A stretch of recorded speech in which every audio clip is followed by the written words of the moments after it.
How's everyone doing? Storm Chellino here. Going to go over a little bit of a recap from this past weekend. Today's my first day back home. Just finished up with a really good recovery workout. Crazy high volume. Definitely gonna need it. Gonna have to do a couple more heavily volume recovery workouts probably this week. In some of my future YouTube videos, I will go over what I do for recovery, how I train to get back to my programming after a tournament like I just did or any other big event. But to kind of go over and recap on mine and Paul's trip, trip went amazing. Couldn't complain about anything. Everything went great. Even from our flights, Paul and myself ended up getting upgraded and flying first class, which, as you could imagine, me and Paul sitting next to each other, that definitely made a difference on flights as far as even legroom and just sitting next to each other. We got there down in Arkansas on Friday, trained with Michael Todd first thing, and man, I will tell you, running circuits the way he does is definitely a whole nother level of training and different style. It's something I used to do CrossFit, which is similar to like a high intensity circuit, but doing it with arm wrestling specific movements is nuts. And not only did we do it to a high intensity level, we did it with crazy weight, and we did it King of the Hill style. So there was Corey West, myself, Paul Lynn, and Michael Todd. We were going up in increments of 2.5, 5, 10 pounds. We kind of got a little crazy and competitive, and we were doing some massive weights on some of these like real small, specific muscle groups for arm wrestling. And I can't even remember what weights we did, but Michael Todd will have a video coming out soon, and you'll get to see the kind of workout we did on that Friday. But it was intense and it was awesome. Getting into Arkansas States, that was a great tournament. It was ran really well, especially with only one table. A lot of good people showed up. So right now I'm walking around a little heavier. I kind of float right now 215 to 220. I still will be competitively competing at the 198 class and 210. I obviously get a little bit leaner. If there's 220s, those will be the smaller events. You'll see me kind of competing at 220s. For this event specifically, I competed in the 242 class and the supers. The 242 class, there were some good guys in there. There was one guy who I guess was a winner of the Air 64 tournament. I had a really good match with him.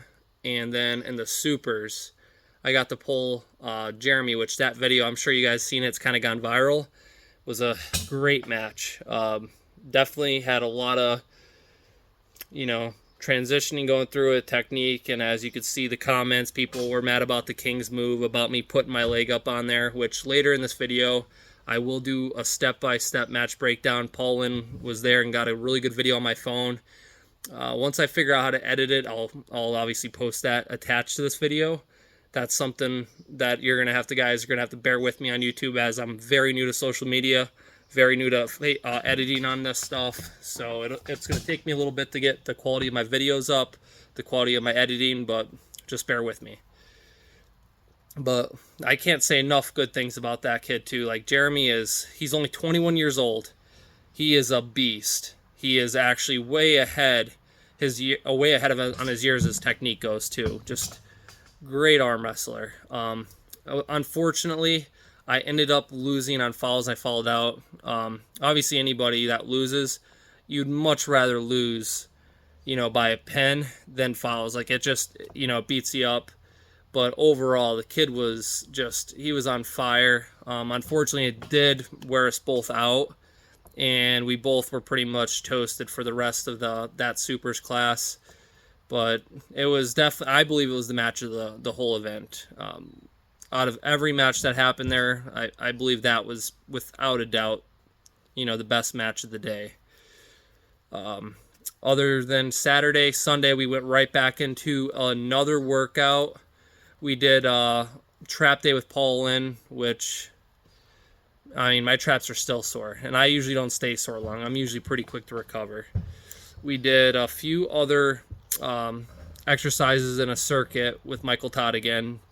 We did some gripper stuff in a different angle, some upright rows, some like basically like a really good shoulder day with a little bit of other accessories added in, which there'll be another video. I don't want to spoil too much on you guys, but just stay tuned. I'm gonna obviously probably be editing some of these parts, so you might have to just bear with me on getting the play-by-play of the mine and Jeremy match that went viral, kind of breaking down what I was thinking, where I made mistakes, where I could have done a little bit better, where different things were happening in the match. But it was a great match, and congratulations to Jeremy. Definitely watch out for this guy in the future. At 21 years old, he is definitely going to be climbing up through the rankings, and we'll see where he ends up in the future. I think it's going to be at the top. All right, guys, so here's our match. You'll see that it started out with us both slipping. I kind of started with more positive hand position, I feel like, in the beginning. I had a little bit of cup, it looks like, from the start. You can kind of see that. And then, obviously, we slipped. But here's that part of the clip. Ready, go! Okay. So, as you can see, that was a slip. Going into the second part of this match, we are starting in the strap. I felt like the strap position was pretty neutral, which generally I do like to take as much of an advantage as I could in the strap. Here I felt like it was actually pretty fair. We were both probably about the same webbing height overall. And as you can see in the video, I hit, and that's when I realized I didn't have enough power or enough energy left in the tank to do my normal top roll that you guys see me do. And I end up feeling that, that hook coming. I think it was more him initiating the hook and setting the hook on me, and I kind of just got in position with it and started pulling there, which me and Paul actually talked about this quite a bit too, with me pulling a lot of these tournaments, just getting my comeback and getting everything, knocked off, doing a lot more of those moves that I didn't usually capitalize on, and I do feel it was a good benefit. Here in the hook, you could see it goes back and forth, but overall you could kind of really gauge the power that Jeremy has. And unfortunately, just because I'm so used to the WL pads, and I actually just started converting my training over to pulling on the old style normal size pads, and I end up elbow falling on this one. You can see my elbow kind of pop off. Ready, go!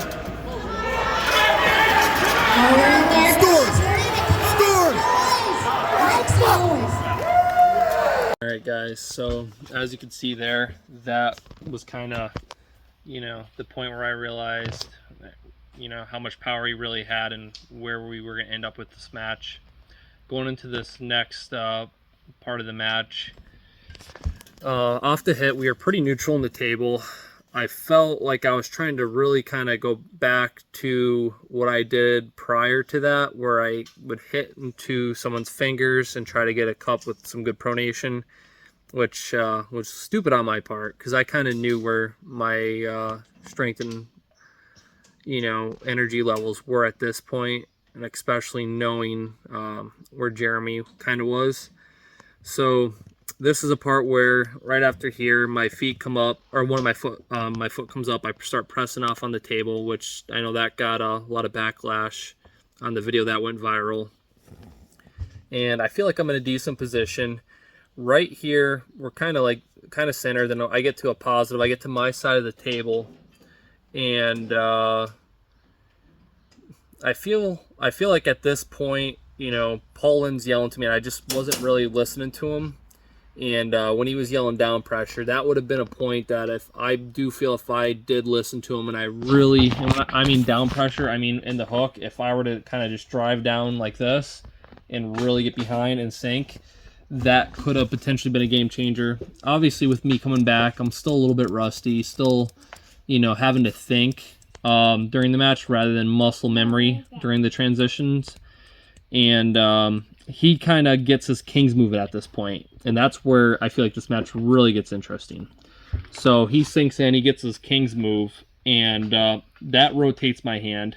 So I have nothing at that point, like trying to, fight with my hand. So I'm thinking I need to press. So as a top roller, I instinctively do not want to lose my hand. I hate losing my hand. And in arm wrestling, as you start getting more and more advanced and you start really hitting some of those different positions, angles, and techniques, you realize sometimes you have to give something to get something. And I was not willing to give up my hand position, where if I were to just give up my hand position from that position and just flop wrist press, I think that's another thing I missed where I could have probably capitalized, but I did not do so. It's just in my instincts. As soon as I was as soon as I was starting to give and my wrist was giving, I let up to come back to a positive wrist position. Stupid on my part, and I really, really need to, obviously keep hitting these tournaments to where, I'm back to muscle memory like I was before, where it's just instinctively me, doing what I need to do. So at that point, match is starting to come back up. Sorry, guys, I'm just looking at some of the notes I had here. Yeah, so match starts coming back up, and I wasn't able to get, like I said, that press in, and he comes up, starts going for a press, and at that point, I start posting up, and when I start posting up, I'm actually able to get a better positive position on my hand again, and when that happens, I actually elbow foul once again. Match stops, I lose 2 fouls. So Jeremy played it perfect. He got the win. Obviously, I wish the match could have continued on past that. I'd like to see where it would have went, whether he still won, because he was coming over on his side. He was in the better position when the match did stop. Who knows? This might be something, because Jeremy's only 21 years old. I myself am 33, so we got quite some years left in the sport of arm wrestling. Obviously, you see Todd Hutchings is 60 years old and he still hasn't hit his prime. So, there's a lot of years left in this sport. So, hats off to you, Jeremy. Great win. Great. Give us a good match. Give us a good match. Hit. Ready, go. Drag. Turn and drag. Turn and drag. Storm, turn and drag. Tuck your elbow. Tuck your elbow. Drag. Drag. Drag and down pressure. Storm down. Rotate. That's got to be close. That's decline humerus. Decline humerus. Side pressure. Come up to it. Alright, guys. Sorry about the part of the video where it just went right from my insights to the clip of the match. Somehow while I was editing, I overwrote it and I couldn't get back my original copy to kind of get it to transition smoothly. So I'm just wrapping up the video, giving you my last thoughts on the match. Jeremy's a beast. He's young. Who knows, we might have a super match coming up in the future, given how that match ended and how awesome it was. And I know there's a lot of people that aren't really in arm wrestling, but I see them commenting a lot on the video that went viral about him being in a King's move, about me using my leg up on the table. But those are all within the rules, and if you're not willing to do whatever it takes to win the match, that's on you. But if you are still arm wrestling within the rules, nothing's wrong. You just gotta, do the best you could and utilize every option and tool that you could to lay it all out on the line and push it to the max for the match. Thanks, guys, once again for watching my video. Don't forget to like, subscribe, and share.